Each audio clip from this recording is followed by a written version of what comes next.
Haute-Corse. Alors j'ai vu d'ailleurs que quelques-uns de vos collègues allaient expérimenter le pass sanitaire dès la semaine prochaine, je crois à Calvi et à l'Île-Rousse. Oui, parce que dans cette zone-là, il y a beaucoup de cas, apparemment un peu moins sur Bastia, mais beaucoup de Ouais. cas dans cette région-là. Alors le pass sanitaire pour vous, ça représente quoi?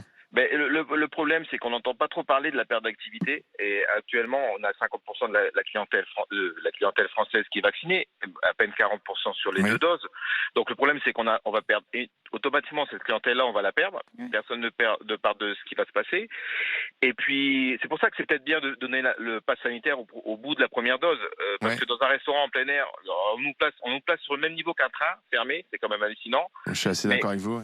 que ce soit dans un restaurant, qu'on soit bien clair. Moi, par exemple, dans mon restaurant, l'endroit où vraiment c'est dangereux, c'est dans les toilettes. C'est-à-dire qu'on demande le pass sanitaire et qu'il y a une logique quand on rentre dans les toilettes où le client peut-être enlève le masque, on peut pas le surveiller et il rentre dans les toilettes et met le masque.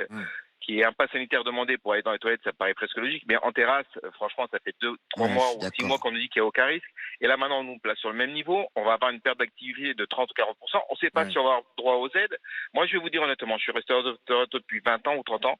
C'est la première fois que je me pose la question si je vais ouvrir au mois d'août, parce que si c'est pour perdre 30 ou 40% de ma clientèle, en plus de ça, de me prendre la tête avec les gens, parce qu'on doit mettre à l'accueil une personne qui a un peu de bagou. Si je mets un petit jeune de 18 ans, il va pas s'en sortir.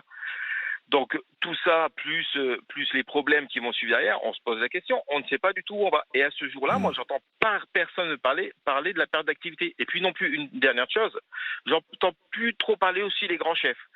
Parce que moi, ce que je pense, ce qui vont vraiment subir la perte d'activité, c'est les établissements comme moi qui sont dans les brasseries, dans les pizzerias. Les grands chefs, ils ont à peu près une clientèle qui est à peu près vaccinée. C'est vrai. Les gens qui Un peu plus âgés. sont dans le monde entier.